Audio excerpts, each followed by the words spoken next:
20 years ago, the Rwandan genocide began. In 100 days, almost 1 million people were killed. Today, Rwanda is thriving. Its president credited with stopping the slaughter and putting the country back together. He's also accused of brutally suppressing dissent. So is Paul Kagame a savior or a dictator?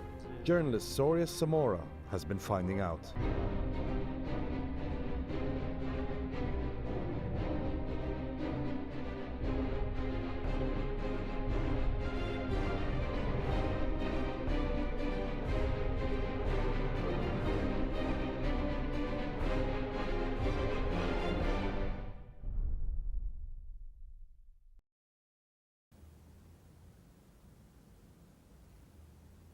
For centuries, the tribes of this country lived together without tribal atrocities, and nothing like the Rwandan genocide ever took place. Then, in the 1920s, Rwandans were measured. This is how the Belgian colonists decided who was a Hutu and who was a Tutsi, so that they could use tribal identity to divide and rule Rwanda. And this European measurement and division of the tribes led directly to the Rwandan genocide of 20 years ago.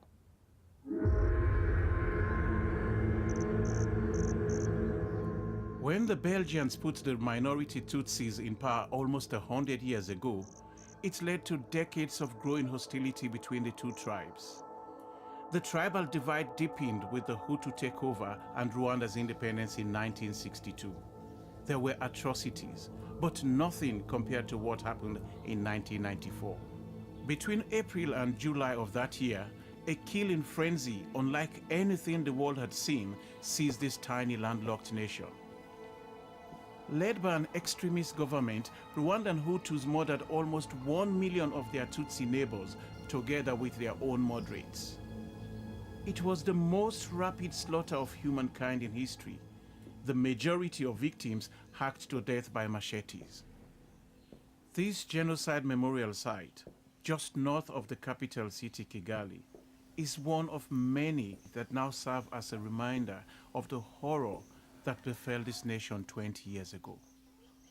I've seen this level of hatred and brutality in my own country, but to think that almost 1 million people died like this in just 100 days? God. For 3 months, while Rwandans were being slaughtered at a rate of almost 10,000 per day, the rest of the world did nothing. The killing only came to an end when a Tutsi-led rebel force, the Rwandan Patriotic Front, commanded by a 36-year-old Tutsi refugee called Paul Kagame, defeated the extremist government and took control of the country. The first thing they did was to detribalize the nation.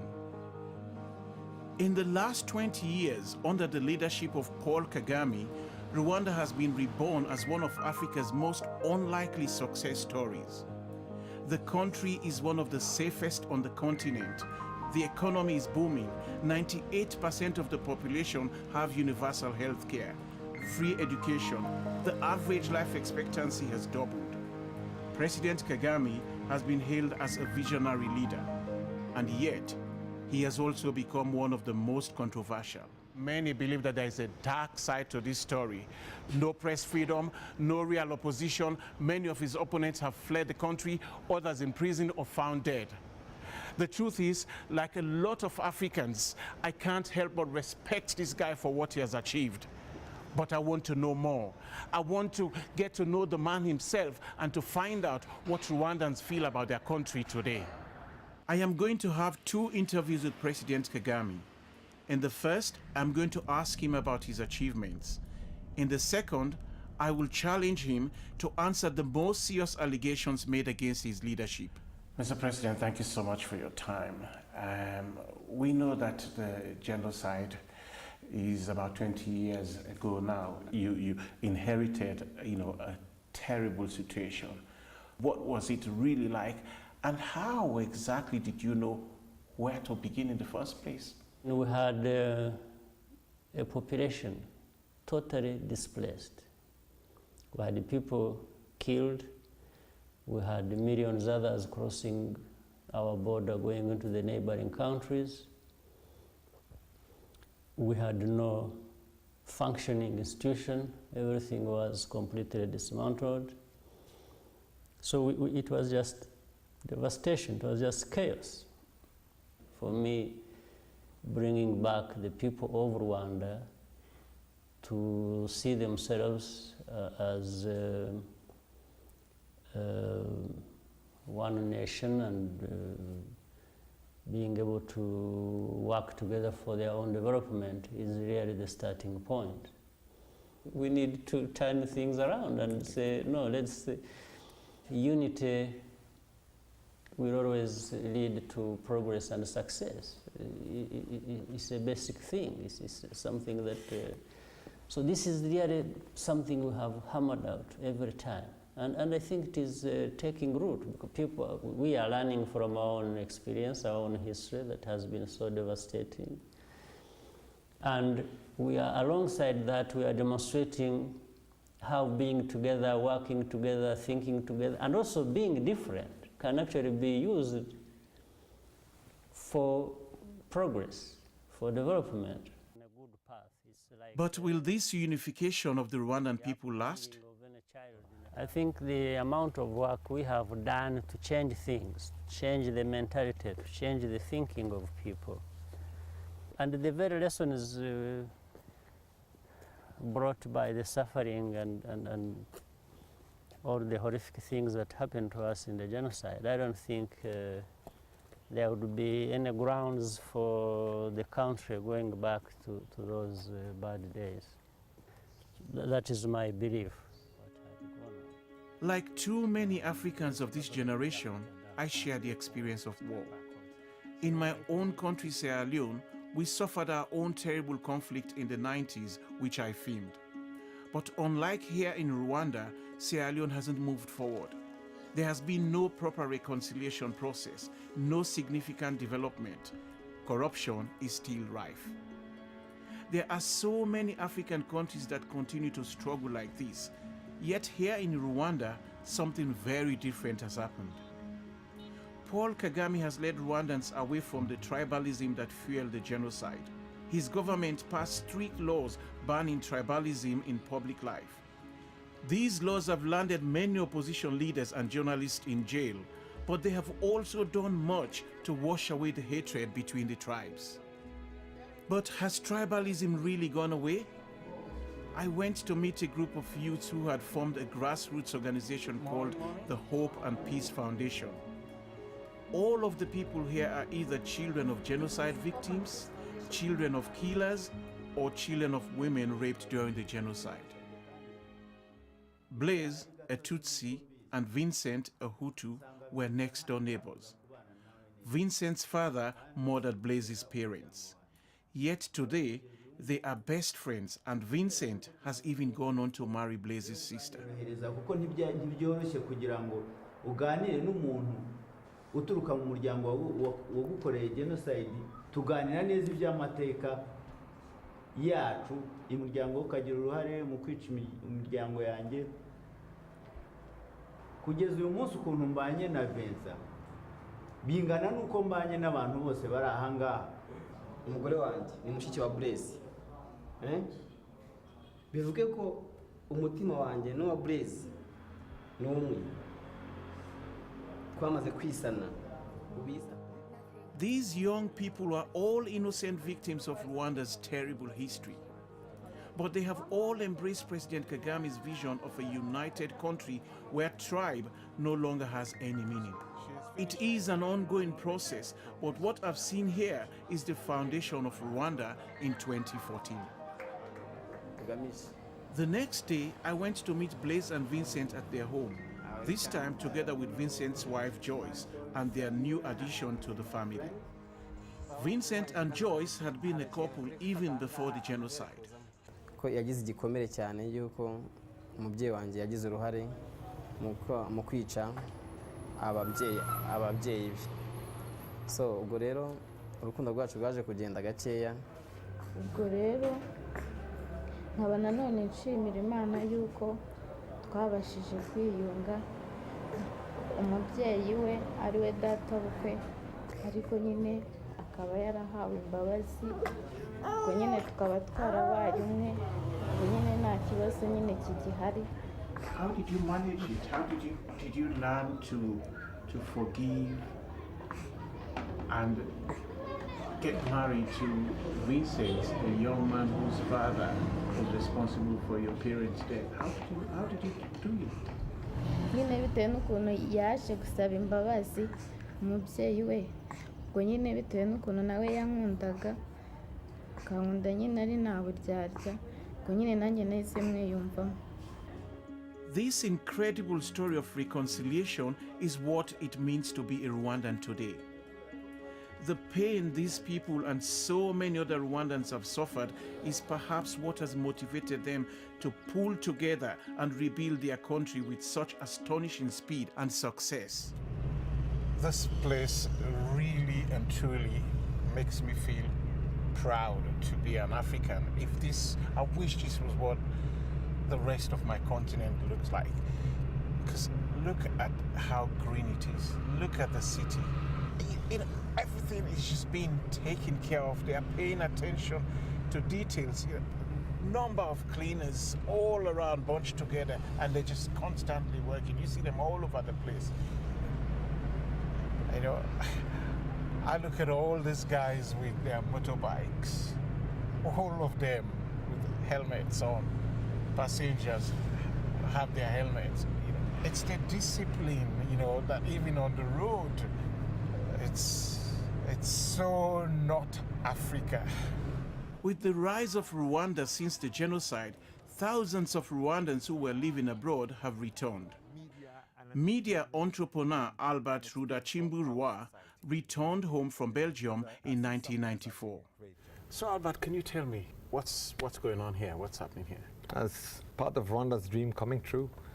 There's a new TV channel. We only had one public state TV that was only working from a little room somewhere. It was just news and stuff like that. And I said, no, but TV is much more than that.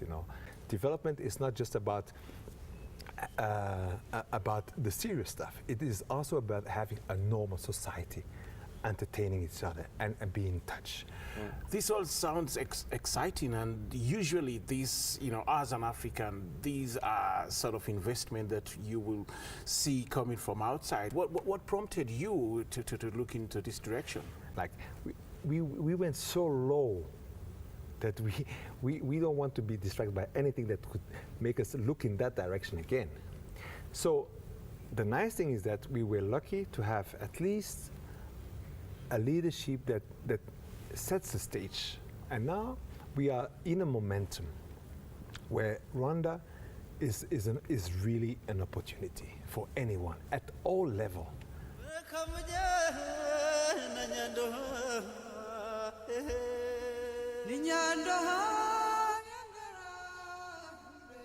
Rwanda's remarkable development has won President Kagame respect around Africa, the world, and at home. In the two presidential elections in 2003 and 2010, he won with 95 and 93% of the vote. Remarkable figures, but not everyone believes that the country is so united.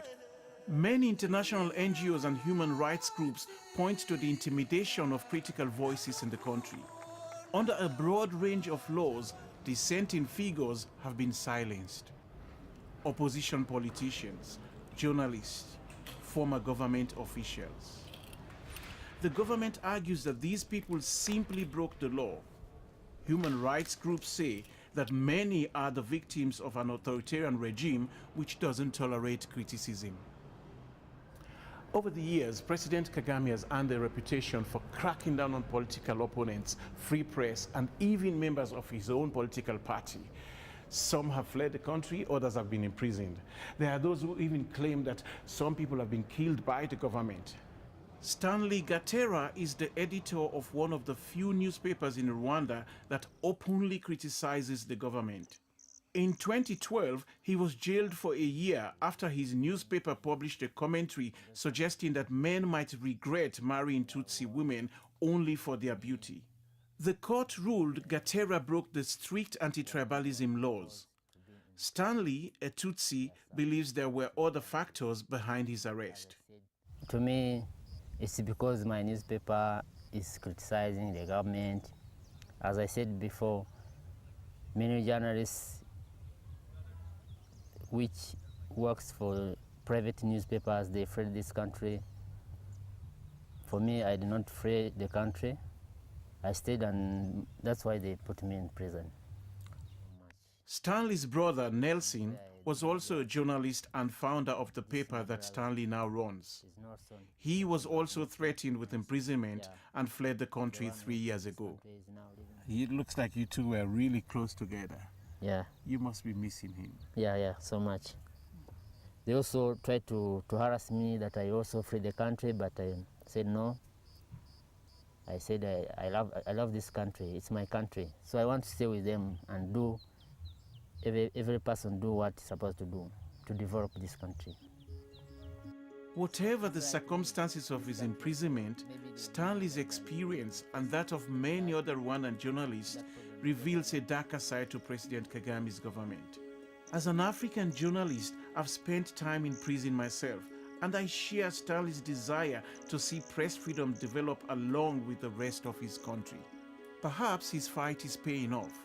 Last year, the government signed off a series of media reforms that indicate a willingness to loosen its grip. But it's not only media. President Kagame is equally accused of political repression.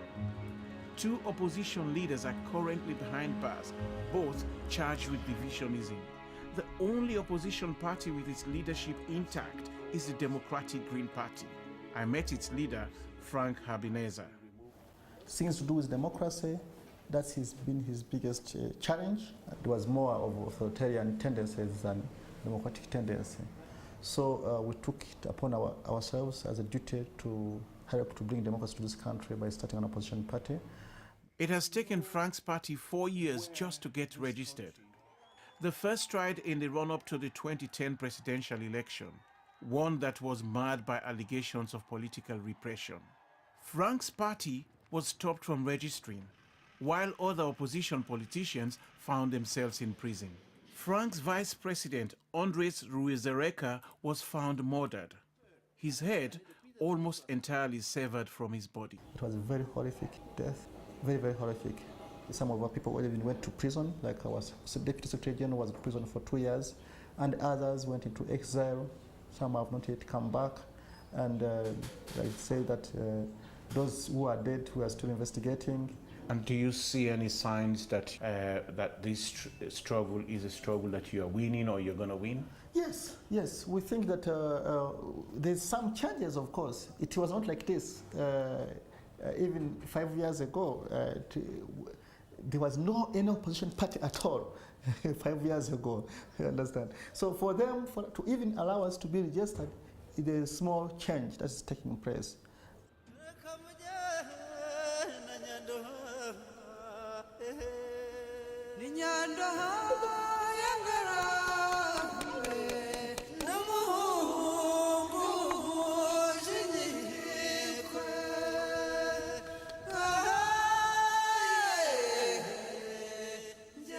It's not only at home where President Kagame has caused controversy. In the last 20 years, the Eastern Democratic Republic of Congo, the DRC, has been in a constant state of turmoil, largely due to the mass arrival of Rwandan Hutu refugees in 1994. Many of them genocide perpetrators who fled as Paul Kagame's forces advanced. The refugee camps on the border became bases for the exiled extremists who waged a bitter insurgency against President Kagame's new government. 2 Rwandan invasions in the 90s emptied the camps and most of the refugees returned home. But President Kagame is accused of continuing to meddle in the affairs of his giant neighbor. United Nations monitors reported last year that Rwanda has provided arms and reinforcements to the M23, a Congolese insurgency that uses child soldiers. Rwandan troops have previously been accused of committing atrocities during its invasions of the Congo and of looting the DRC's natural resources to boost the Rwandan economy. Some believe President Kagame is an uncompromising and destabilizing figure in the region. As we were preparing for our final interview with the president, another controversy raised its head. An attempt had been made against the life of the dissident former Rwandan Army General, Kayumba Nyamwasa. He is one of the president's most prominent critics, and it is the third time that such an attack had been made. Only in January this year, another of President Kagame's former senior officers, turned exiled dissident, Patrick Karegeya, was murdered in a hotel room in Johannesburg. Other opponents have perished in similar circumstances. The next day, we had our final meeting with the president. I decided to ask him directly if he was involved in the attempted murder of his former army chief and the successful murder of his former chief of intelligence in January. Really, I don't understand the basis of the focus, mainly on these people, and trying to whitewash them as if they are innocent, and all kinds of complaints against us, about them. I don't understand the basis. What is for sure is that there are such a people that have been carrying out terrorist activities against our country, and our people have suffered on the hands of these people. So what we are accused of, we have been waiting for anybody to provide even the slightest evidence to point to that, to prove what they are saying. When Patrick Karegeya, your former spy chief, was found dead in South Africa, many suspected that you were responsible. And when your Minister of Defense was asked about him, he said, when you choose to live like a dog, you will die like a dog. What does that mean?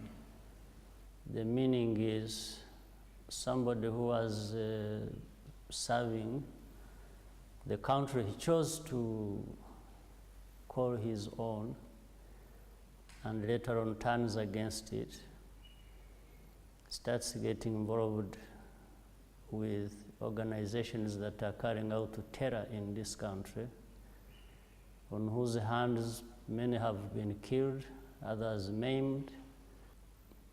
Really kind of feel it's like this person deserved it, deserved death, whatever the cause was. This is where it comes from. Mr. President, every tyrant, every dictator, every authoritarian regime justifies anti-democratic policies, imprisonment of opposition leader, repression of the press as necessary for the national security and the good of the country. What makes you different? I am here not as an imposition, first of all. I'm here because the people of Rwanda have chosen me, have elected me, and actually accept me as their leader and respect me as their leader. So calling everybody a dictator, authoritarian, tyrant, I really don't understand it. Rwanda is a country still haunted by what neighbors did to neighbors, while the world's leaders looked the other way. For 20 years, this nation has been stitching itself back together. It's been a painful and difficult procedure. Huge sacrifices have been made. In order to make this country and my continent a better place, maybe this is the price that we have to pay. Some important questions still remain unanswered by the government here. But President Kagame's intolerant rule over these last 20 years has taken Rwanda far from those million lives so brutally ended in just 100 days. And the future? Perhaps the true judgment of Paul Kagame's rule will be in how this country progresses after he's gone.